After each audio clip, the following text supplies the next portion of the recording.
guys like to hear a story? Me too. Alright guys, let's start. Come on, follow me.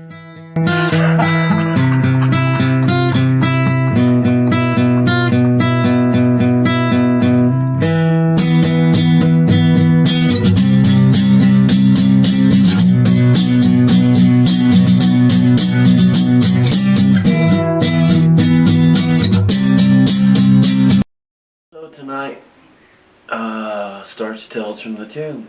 Tuesday, Tales from the Tomb. Tomorrow's weigh-in Wednesday. I'm a little nervous about that one, but I think everything's gonna be alright. Here in a minute, we're gonna get started talking about young Steve. I'm just gonna start chronologically. Tales from my past, Tales from the Tomb. It'd be pretty cool.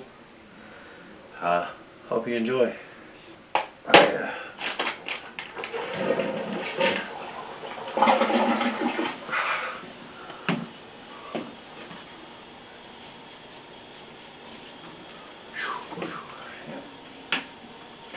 Alright. What up, my YouTube family? Fellow podcasters, got the podcast running at the same time. Today's Tuesday, Tales from the Tomb. It's a new thing.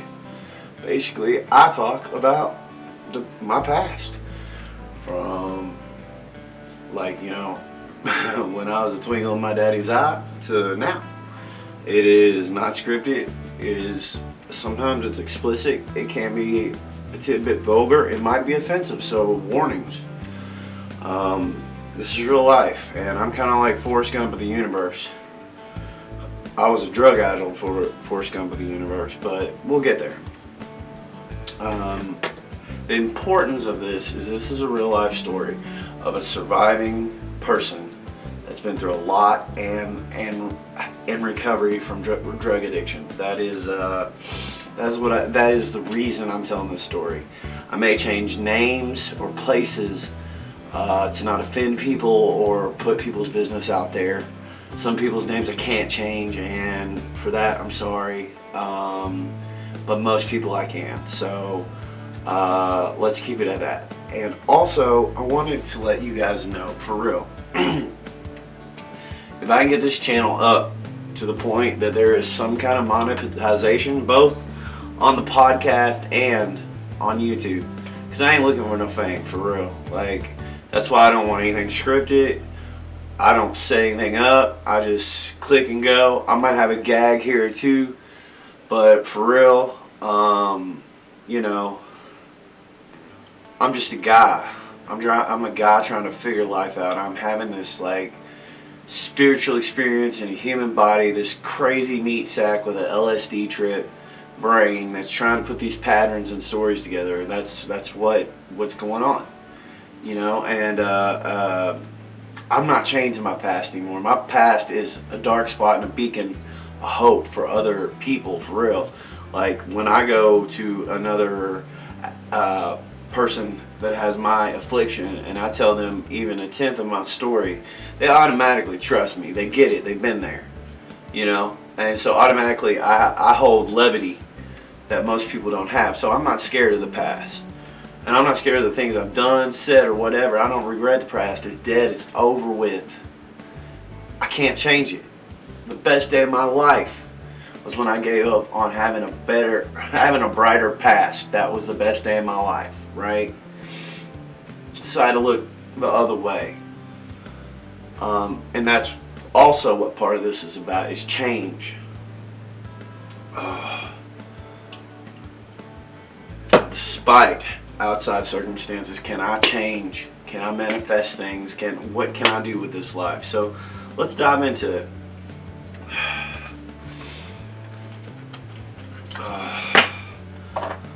I recommend never starting to smoke. Part of my plan is to quit, but one thing at a time. So let's talk about the past.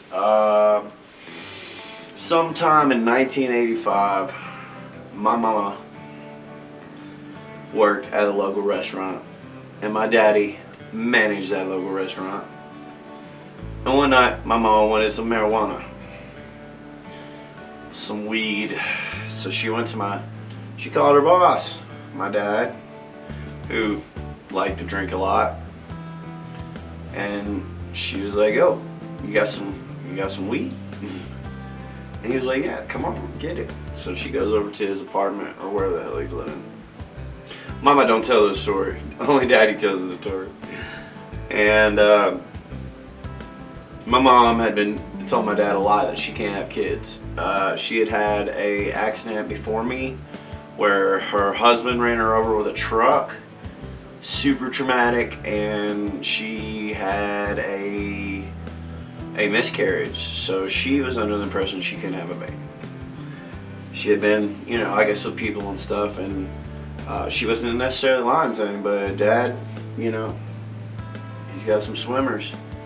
So she goes over, picks up a dime bag, and I am conceived over a dime bag. So that's where I began. 9 months later, here I am.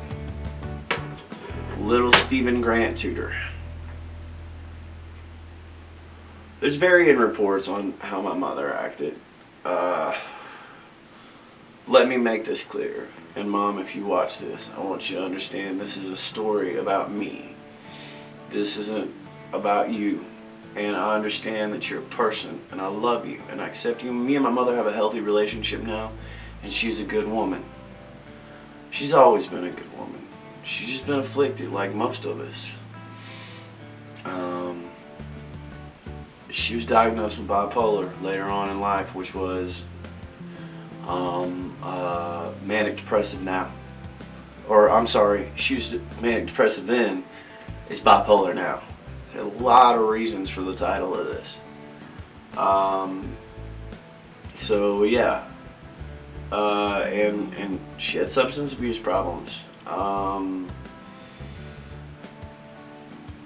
And so 9 months later I come out. Some people said, well, my first day home, I got set by the door from what I hear, and a shovel, snow shovel, it was snowing really bad January 10th. Or whenever I came home, I guess it was probably a day or two later, or whatever. And it had snowed real bad, and there was a snow shovel beside the door, one of those big metal ones, and my mom set my little thing in the floor, my little baby car seat. This was 1986, and it fell and cut my nose. I still have a little mark on my nose from that today. That was my very first scar. Was not my last, my friend. Was not my last. So, anyways, moving on from there. There's varying accounts of how much or if my mom was messed up when I was a kid. I don't know. I do know that by the time that my first memory was peeing on her boyfriend while he was trying to change my diaper. I remember it plain as day. Little baby just laughing, him taking it off, and me just free peeing, just sky peeing. It was great. My second memory is of a parade on my mom's boyfriend's shoulders. I don't know what day parade it was. I don't have a clue. I was like maybe 3. Those are my earliest memories. Tony, well, I already said his name. Who cares? Nobody knows his last name. My mom's boyfriend was Tony, and I was close with his parents. They raised me a lot. My mom was a horse groomer. And he was a buggy jockey. And that's a jockey for somebody that's too big to, that's not a small person. They get on the buggies. And I got to do that once. It sucked. Because I don't know if you know this, but horses crap the whole time they're running. So if you're in a open buggy behind them, breathe through your teeth and wear goggles. So anyways, let's see. far back like this is hard. My earliest memories, I lived in a fantasy world. I had imaginary friends. I didn't have a lot of friends, real young, 5, 6. I made my own friends, you know. I was always infatuated with girls. I mean, there wasn't a day that went by in my life that I didn't love girls. Girl power. I proposed to my kindergarten teacher with a dandelion at recess. Can you believe that bitch said no? I mean, yeah, but so my school career was not that great. I tested really high on a lot of things like reading comprehension and blah blah blah blah blah. You know, my mom, I have 3. Well, mom's side, I have 2 brothers and a sister. What up, guys? I won't name you until you give me permission. And on my dad's side, I have 2 brothers. One's a millionaire a-hole, and the other one's just an a-hole. No, I'm just kidding. Jay. Y'all already know Jason. Love that guy. He's crazy, but I love him. I didn't really get to know my dad till I was 10, so we'll save that for just a second. So I had my 2 siblings and my sister born each a year apart after I was 5 years old. And mom had each one of those kids with a man that was already married, so she was a mistress. So from the time I was little till I got older, after she ixnayed Tony, because Tony had a gambling problem. I don't know if he had a drug problem. I wasn't old enough to be aware of those things. But one Christmas, if you're as old as me, you might remember Teddy Ruxpin. He was a teddy bear that you put a cassette tape in and he tells you stories. He pawned it on Christmas Day to bet on the track. So mom made a good decision, I guess. He's still a good guy. And his son's a good person. They're all good people. It's all good now. That's just past, you know. People change. Like I change.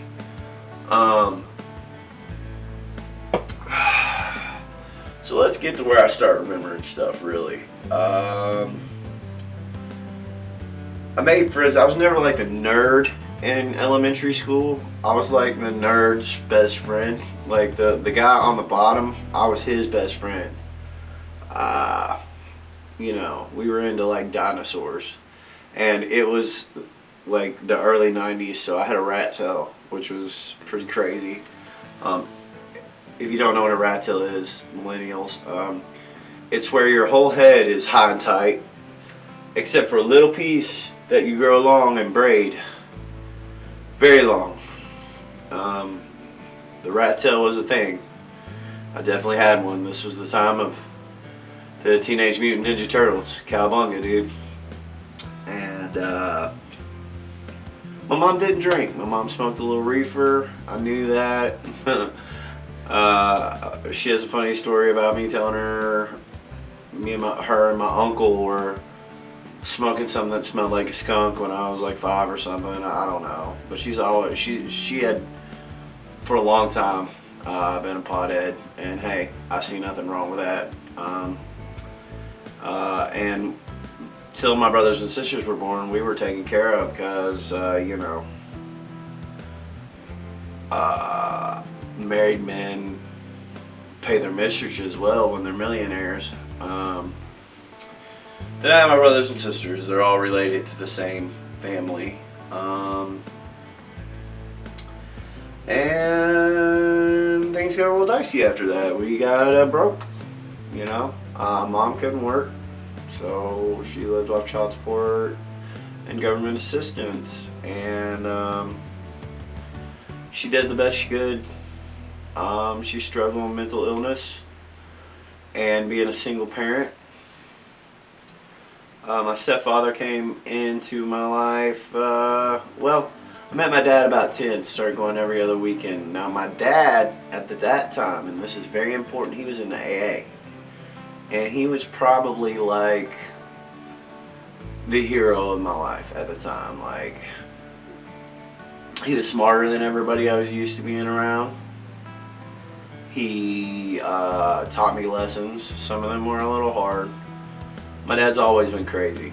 Like, don't get me wrong. Like, he's crazier than I am. And, oh, clumsier. Missing lots of digits. He's cut off several fingers.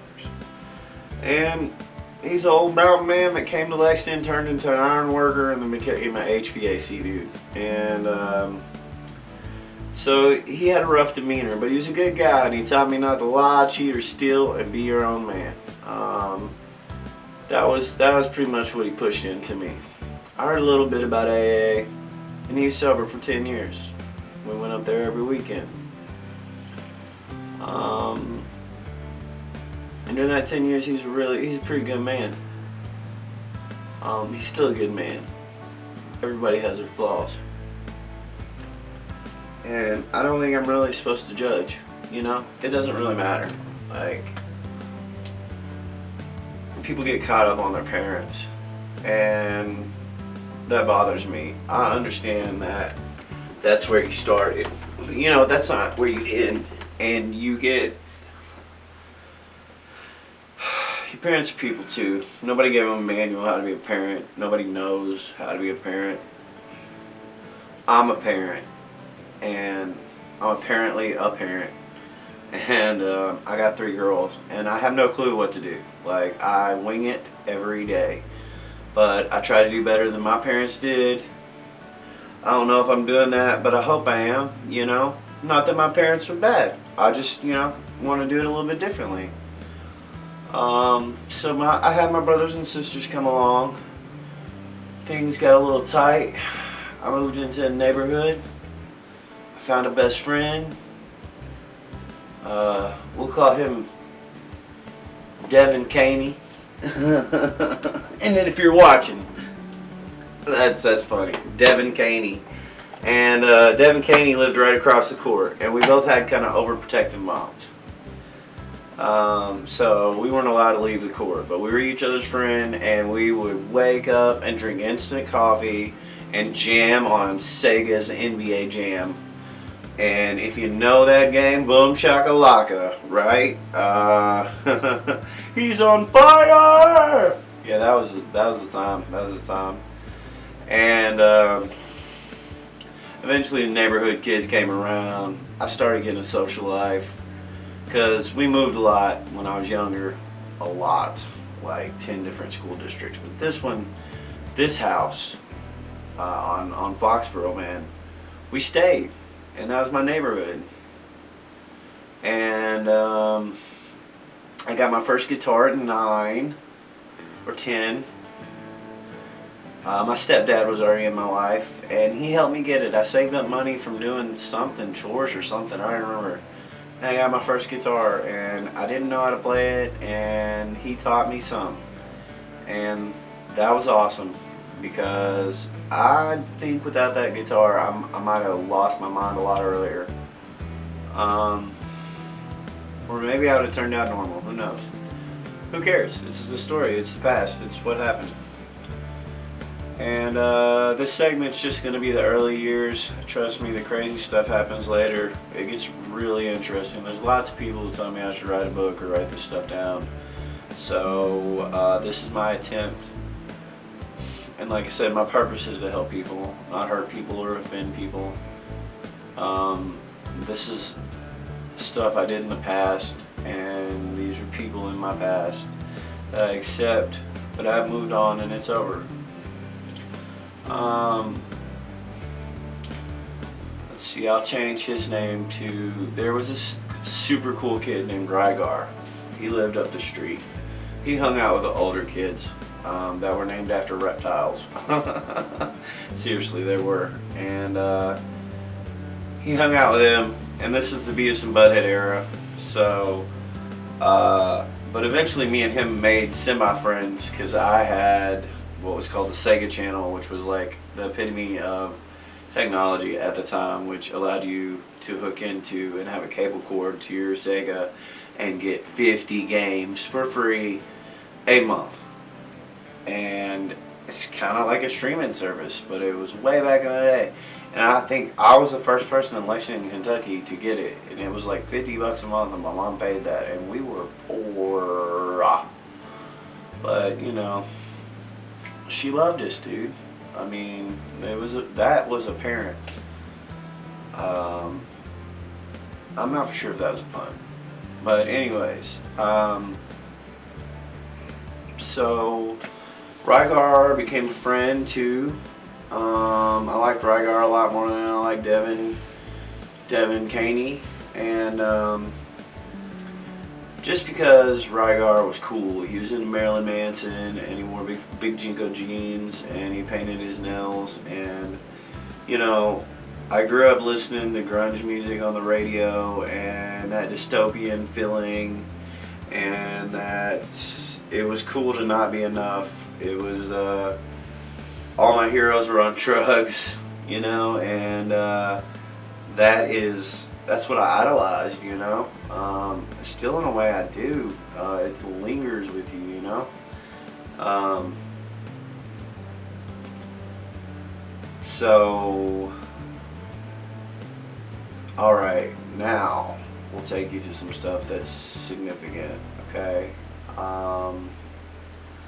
I learned how to play guitar. I was a little rebel, and I met this girl in school in 6th grade, and it was really funny because I was in love with this other girl. I'll call her Joy. She's really short, she's pale skinned. She was so cool. I ended up hanging out with her sister Beth later. Oops. Names, first names, whatever.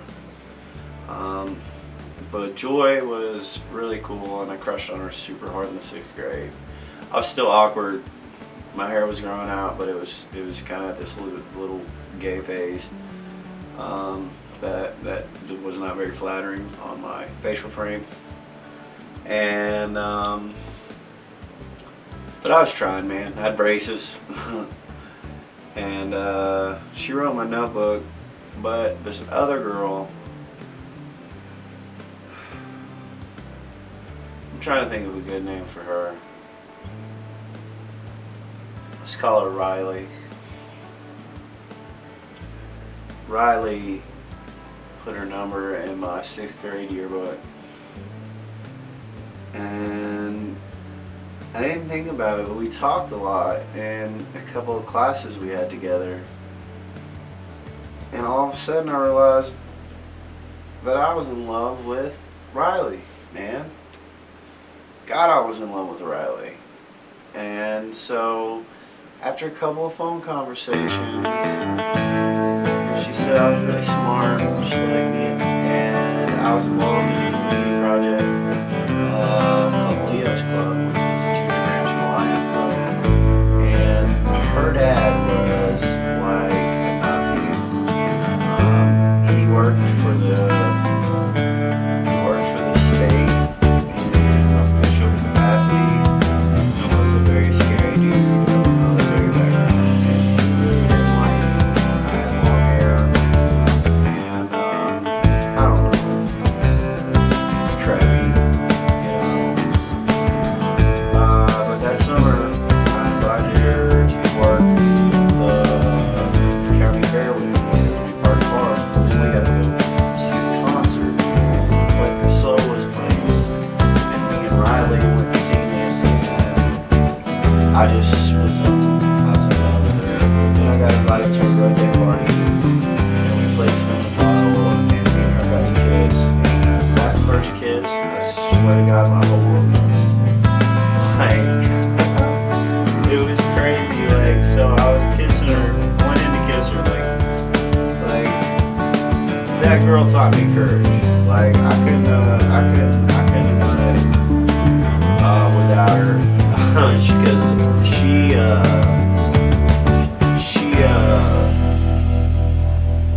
The first time kissing is scary. You're going to someone's face to put your face on their face, and you don't know what to do. Like, and there's a little tongue involved too, man. So I mean, I was at a fast pace there. But when our lips touched, the ground went away from me, and I smelled her, and I mean, I was instantly caught, and I didn't breathe. We kissed for like a minute and a half, and I forgot to breathe the whole time, so I literally was turning blue and about to pass out. Um, I literally ready to pass out, dizzy, but I wasn't gonna stop till she stopped, and she pulled away, and we ended up becoming boyfriend and girlfriend for like a year, 7th grade, and in 8th grade, or in the summer in between, she was leaving to go to the Midwest somewhere, the flat parts. And I was like, I was heartbroken. I was devastated because her dad barely ever let her see me outside of school.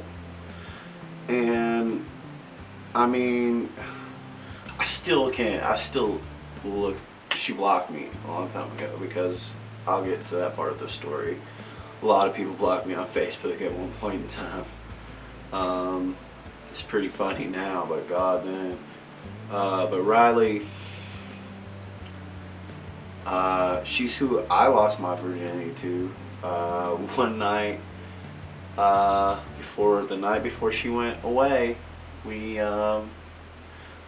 I was supposed to go paint some fences with the Leo's Club, and then the next day, and so we were staying over at my friend B's house, and B,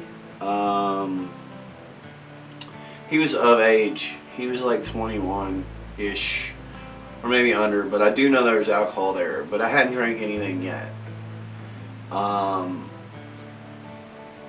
I was 14, and she told me if her red chili pepper lights were on in her window, it was always cool to sneak in her window. And this was the first time I was out of the house at night.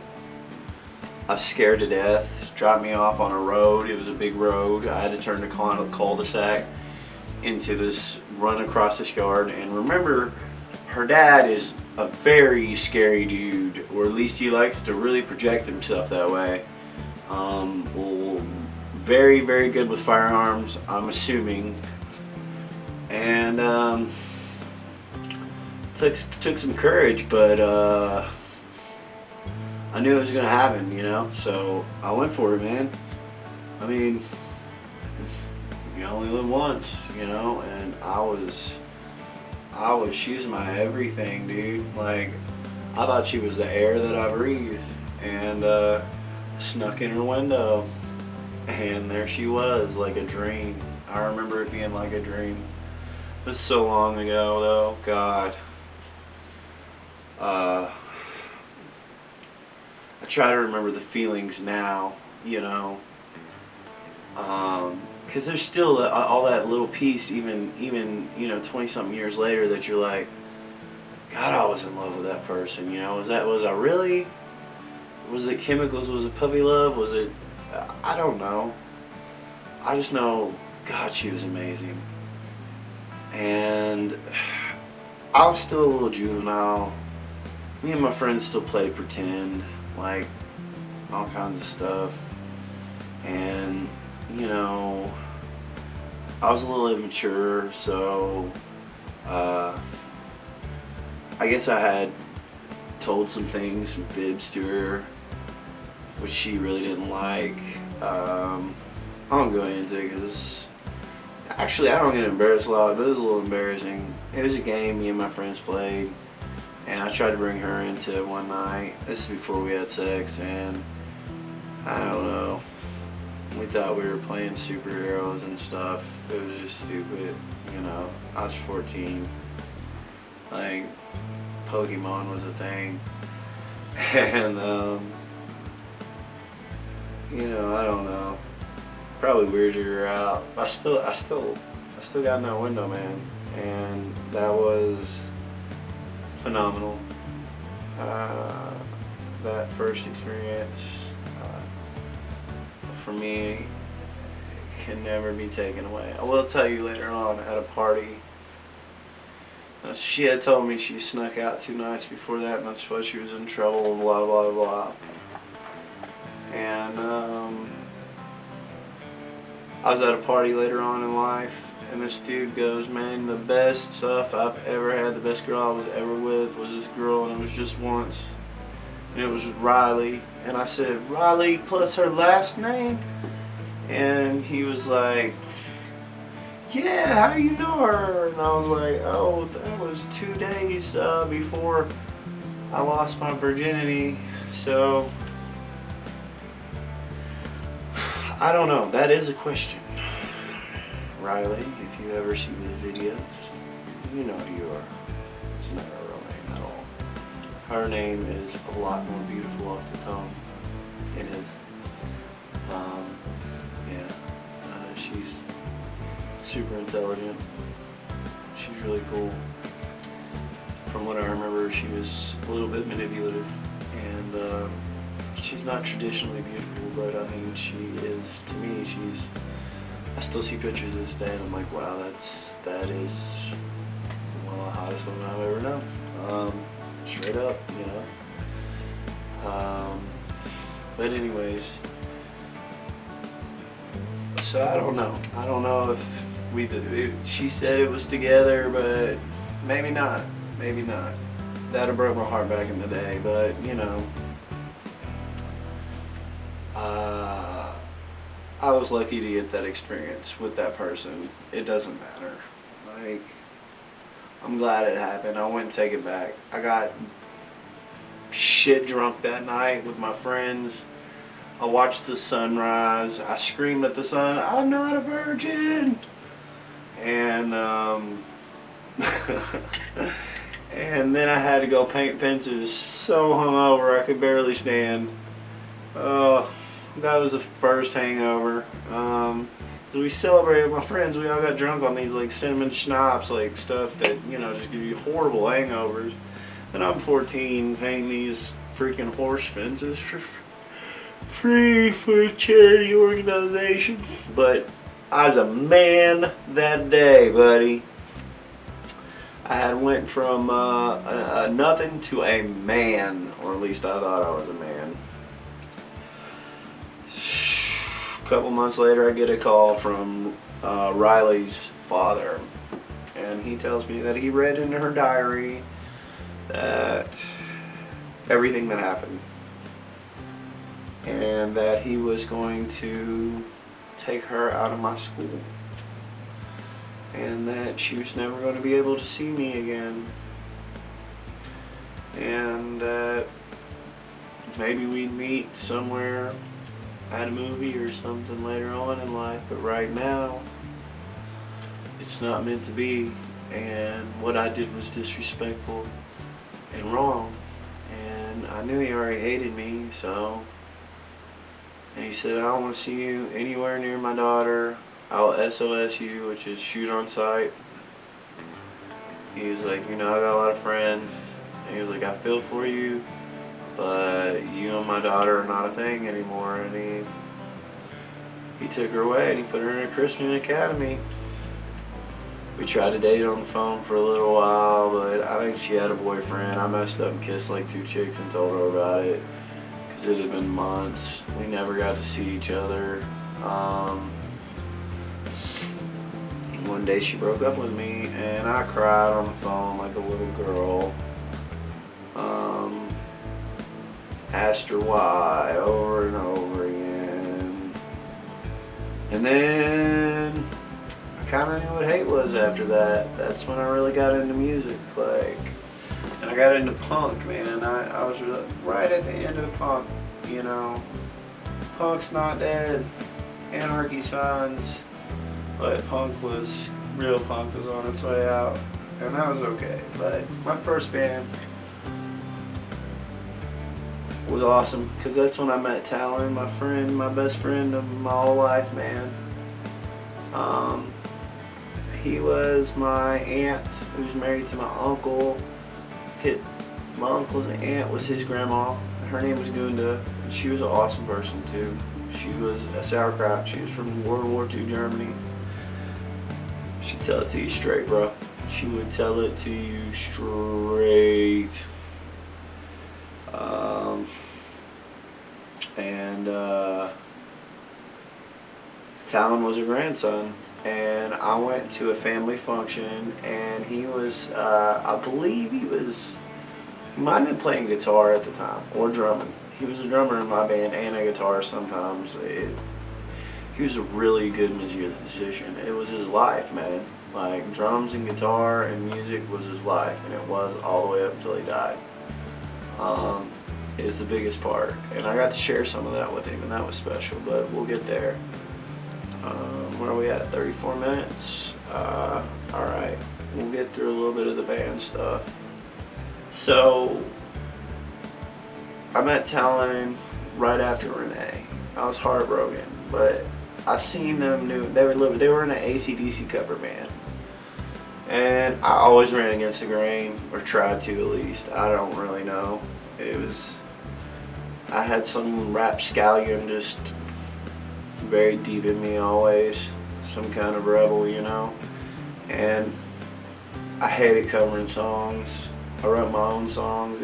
Even learned to play the guitar. Like, I just wrote my own music. Some people really liked it. I was never blessed with being a good singer, but I sung anyways.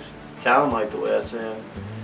We started a band. I talked to him. I walked to his house one day with my friend Devin Caney, and I said, dude, let's start a band.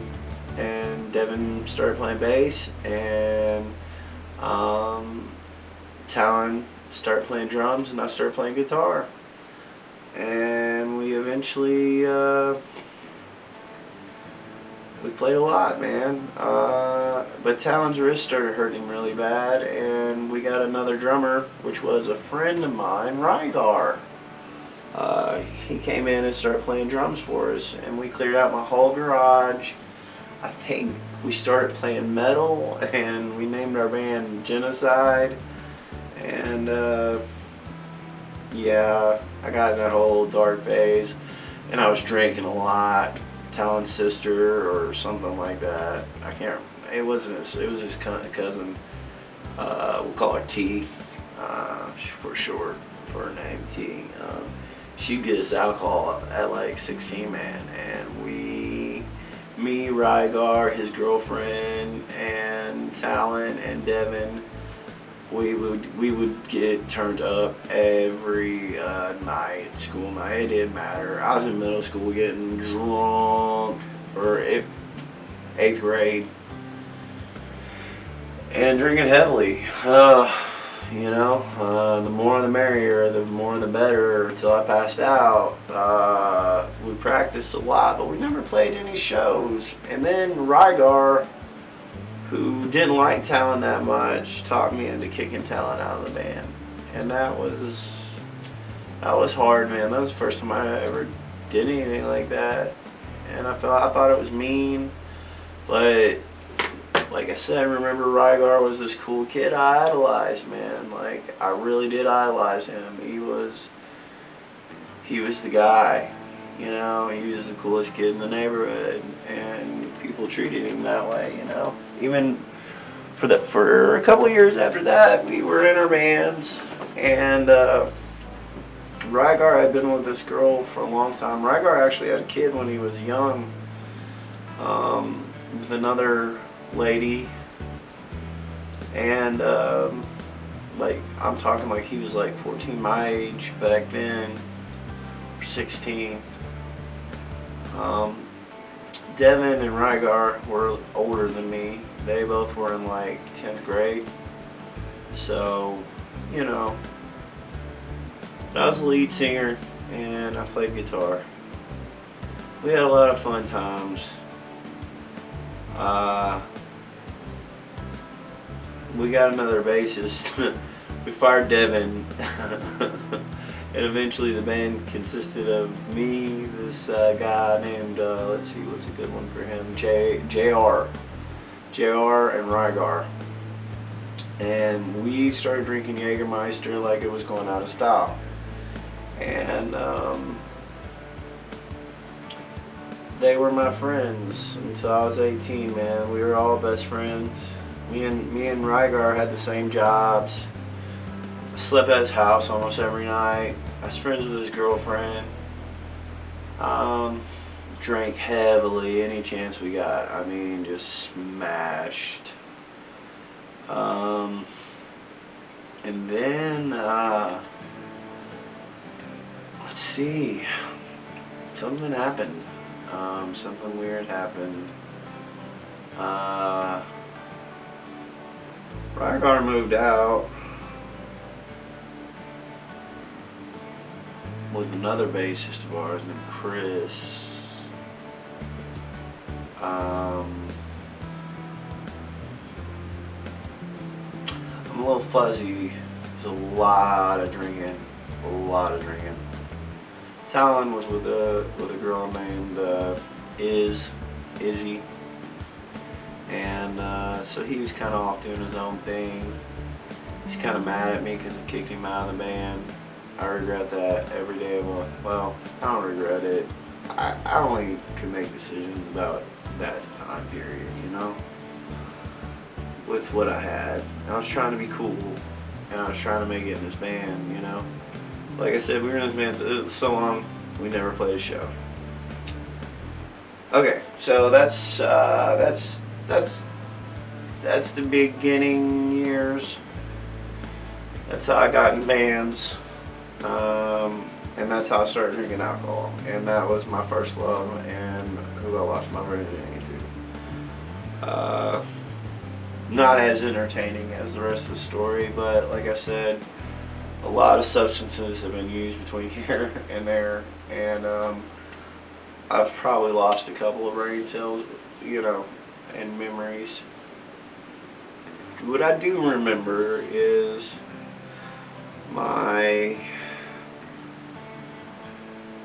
that's where it gets deep. I'm at the 40-minute mark. Alright, I'm not trying to waste you guys' time. I was just trying to get the beginning out of the way. Now, I hate to say this about my mom, but she became a substance abuser when I was about 16. At first it was cocaine. And I'm not talking bad about your mom. I know you're good now. I'm doing this to help other people, to not put you down. You don't deserve to be put down. You had a problem. A mental illness and a substance abuse problem. And that's okay. And it's hard to deal with. And you had 3, 4 children. And that was hard. I know that now, you know. There was a time I was angry. That's where a lot of my metal and songs and stuff came from. But I understand now. But still, the story must go on. And the story is she started smoking crack eventually. I was about 17, almost 18. The kids, each of my brothers and sisters, was 5, 6, and 7 years younger than me. And when she started smoking crack, first she'd disappear in the bathroom for hours. And I had a secret I was hiding because there was this drug use in my house. And my mom always made us paranoid. She was always paranoid, even before, you know, she was paranoid about us getting taken away or people knowing too much about our family because we were poor. And so I was always hiding this thing, you know, this other life of mine. You know, and I knew the exact day that things were fucked. Because my mom started disappearing days at a time. And I was a mama's boy, dude. My mom was my best friend. But she'd start disappearing.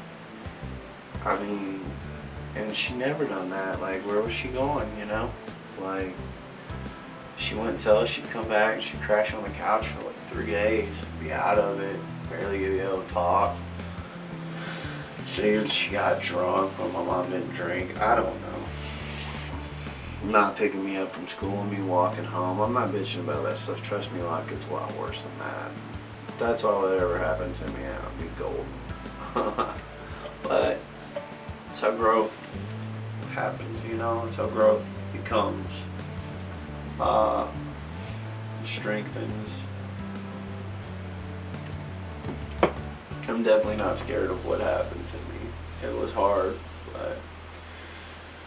And then the day that I was fucked, I came downstairs, I walked in the hallway. I'd already quit school and started working a job at an Italian fast food chain restaurant. And Rygar was there. And Rygar would work with me there at that Italian restaurant. And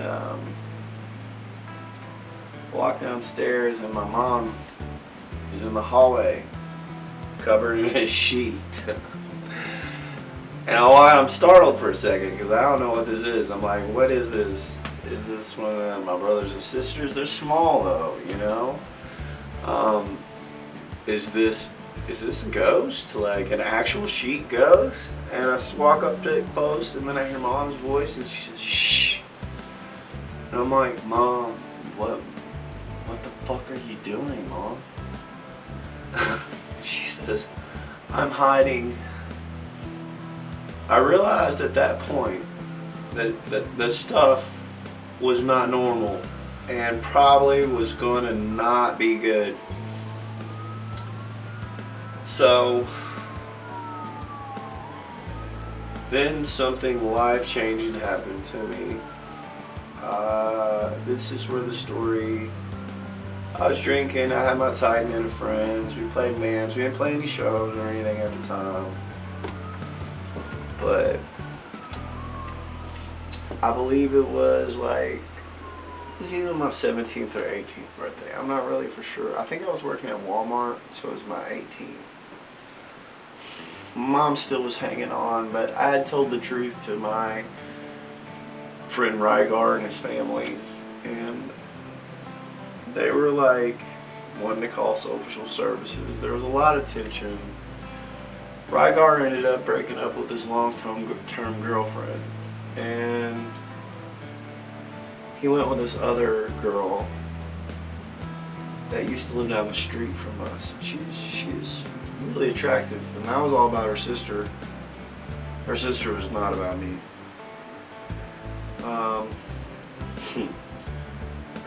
We went camping one night down at Red River Gorge, me, Rygar, and these girls, and I was trying to get the sister, like always, and I bought a bunch of alcohol, and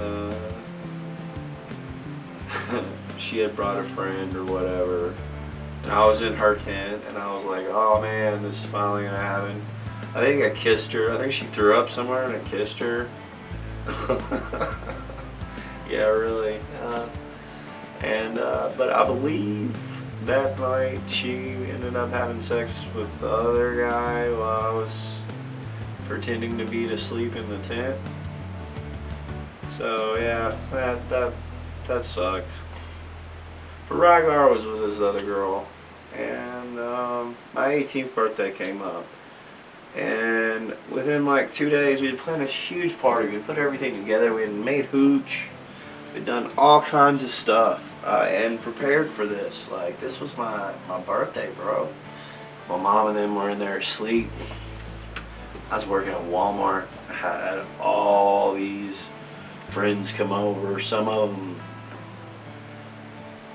them were, 28, 29, all this booze. But Rygar had decided to switch from new girlfriend to old girlfriend the day before the party or something like that. It's a day or two before the party. And we're still teenagers, and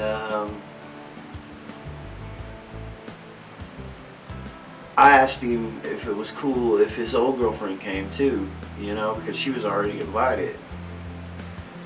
So we were having a lot of fun, me, Rygar, and like 20 people, and they threw me in the pool, and I got out of the pool soaking wet. We had a little pool, you know, in my house, and we were partying in the garage. And I mean, we had worked so hard on this, making it look like a party room and making it look cool. We took our PA and made it like, hooked it up to the small CD player, portable CD player. This was before, you know, iPads or whatever, iPods. So we're all celebrating, and I'm drunk. And I go inside to make tuna fish sandwiches, and Devin went and got the other girlfriend while his current old new girlfriend was in my garage. And Rygar, I'd asked him, everybody's going to be adults, everything's going to be cool. Yeah, everything's going to be cool, no worries. I go into my house to make some tuna fish sandwiches because I'm drunk and hungry. I mean, and Rygar came with me, and we were just talking, bull crapping like best friends do. We've been best friends for a long time. And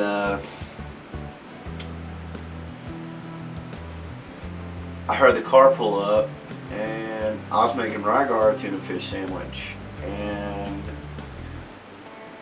all of a sudden I hear this, I was like, maybe you need to go there. I heard this ruckus. I was like, maybe you should go check, because I think your old girlfriend just showed up and your new girlfriend's in the garage, and maybe that didn't go good. You know, and I never dreamed what would happen next. Like I said, it changed the whole course of my friendships, me being 18, my job. A lot of stuff changed. Now, Rygar is a good guy.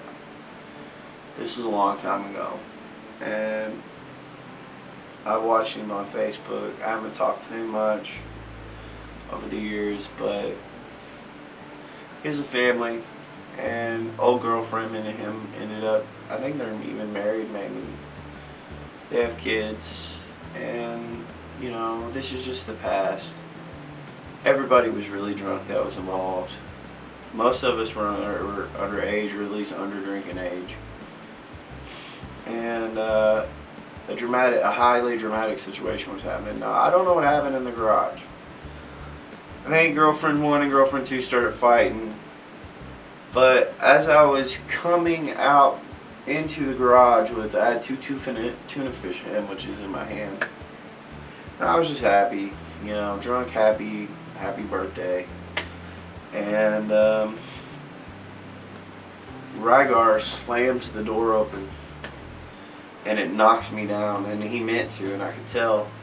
And I think that was the first time in my life, first time I remember, even when Renee broke up, it hurt, but I went on. I learned music, you know. That was my way that was my outlet. Well, when he hit me with that door, man, I laid down on the ground beside my 2 tuna fish sandwiches. They were kind of ruined. They were in the grass. I think I ate one later. I was drunk. But I laid there, and I thought, maybe I'll never get up from here. I was looking at the stars. It was very surreal. This is the first time, the second time, Renee breaking up with me was the first time I experienced someone making a decision that changed my life, and I couldn't come back from it. I couldn't change that experience, you know. Someone had made a rule or a boundary, and there's no changing it, you know. Well, what happened here, there was no changing it. Like, I think both of us didn't want this to happen. Somehow it did, though. Something snapped in Rygar, man. And I did get up, and I went towards him, and he punched me like 15 times. I think I punched him once or twice, maybe. And I couldn't believe what was going on. And I guess my mom heard the ruckus, and she came outside, and she was, you know, mother hen trying to protect us. Told everybody to go home, you know. I was like, Mom, oh man, you know. She's like, Steve, you're drunk, go in the house, shut up. She's actually being a semi-responsible adult. And Rygar and his old new girlfriend were leaving. The story is that there's two stories to this. And the story is that my mom was following them out the backyard to make sure they left because they had come back and yelled 3 or 4 times, so she walked them out. Now, Rygar's old new girlfriend said that my mom grabbed her hair. I wasn't there. I don't know what happened, but what I do know what happened next. And that was that I see Ron's old new girlfriend grabbing my mom by the hair of her head and dragging her to the garage. Right? And she's beating her in the face. She's just mollywopping her right in the face. My mom. And I'm standing there and this isn't clicking. I'm just watching. And I'm like, what's going on, man? It just didn't register. And I seen Rygar's foot come up. Like in American History X, man. And he stomped my mom's head. And that's when I snapped out of it. I knew I had to act because they were hurting my mother, you know? Like, I couldn't believe what was going on. I was in shock. And drunk. So I run and I hit Ron hard. And I hit Christina because she's beating my mom. I mean, fuck.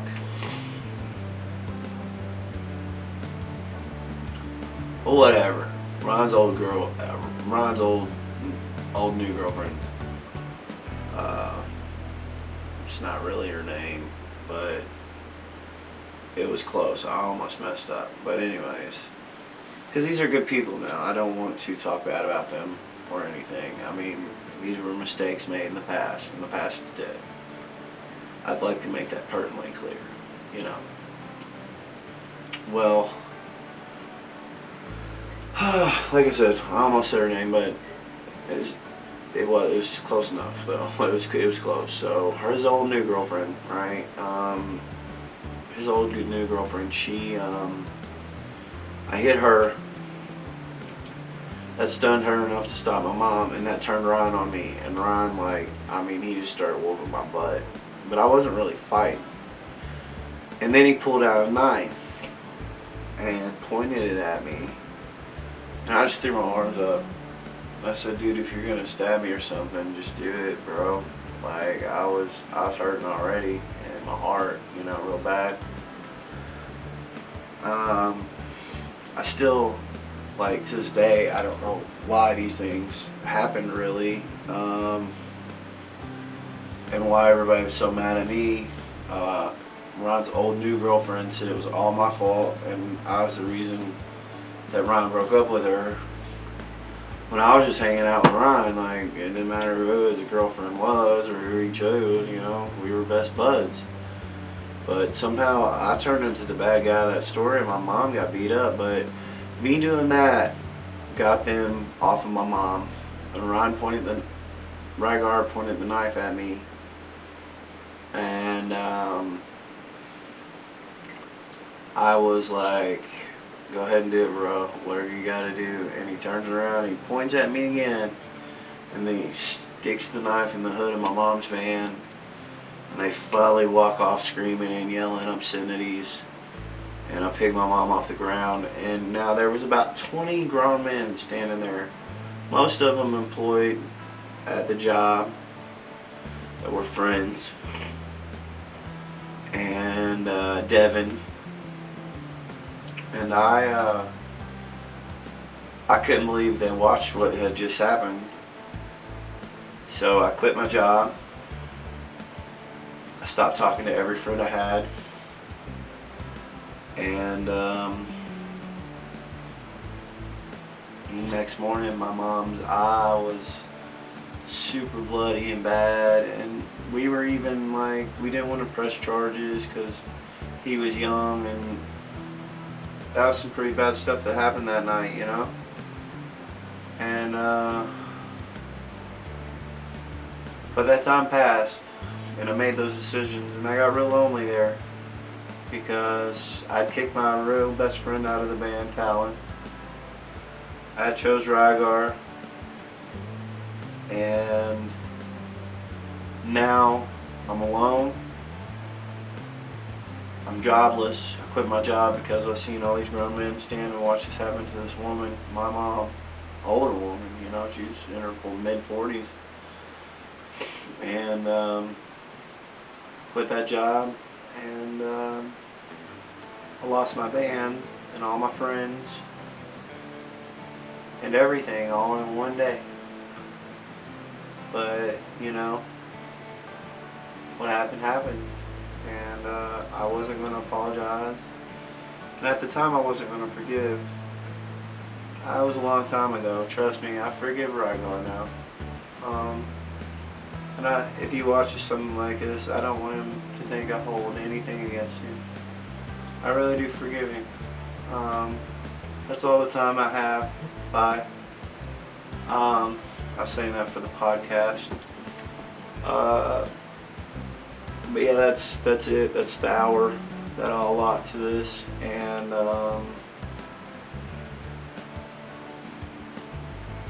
after this, we start getting real interesting. Coming up next, me getting homeless, working at a strip club, setting lots of things on fire, moving in with a veteran, probably some of the funnest times in my life, and actually getting in a band that went and played shows and was going somewhere. But that'll be next Tuesday. Tales from the Tomb, man. Trust me, it's a wild ride. You'll want to stick around for this. That was just the intro. Like, it gets hardcore. Like, if you're squeamish, you know, like, I'm not even joking. I've lived a life, bro. I've lived a life. I've even been one of those people out there with a buggy on the street, for real. So, stay tuned. This story has a purpose, and it gets really interesting. And I hope that it helps some of you that might have had some of the same problems. Don't feel alone. You're not alone, man. It's not an ugly world. Sometimes it can look that way. But it's all about perspective.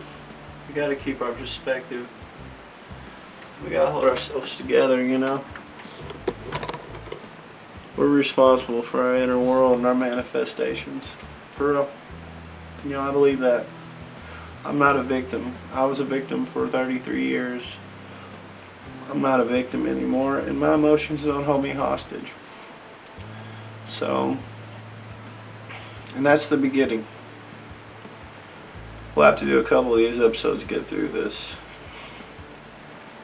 Especially as we get farther, because I remember a little bit more. That was the beginning of my life. That was all the way up to the first bad. The first real bad. And it only got worse for a long, long time. And I'll tell you all about it. I love you guys. Thank you, my YouTube friends, family. Much love. Stay strange. Keep watching, and like I said, if you subscribe and like, you know, I said I don't care and stuff, but you know what? I do care now, because I made a plan. If I can monetize this stuff, I want to take half of everything I make, if I make stuff. And I want to give back. For the people in this story I'm telling you that passed away, that were the martyrs in my life, the reason I'm still alive, and their names, I want to help other people with the same afflictions. I might even give all the money away, I don't know. You know, it just depends. But I will definitely give half of it away if you subscribe, man. Just keep and liking. that will go to something good. I promise it. I'm a man of my word. Alright, YouTube, stay strange. Remember what I said. And that's it. Steve signing out. Good night.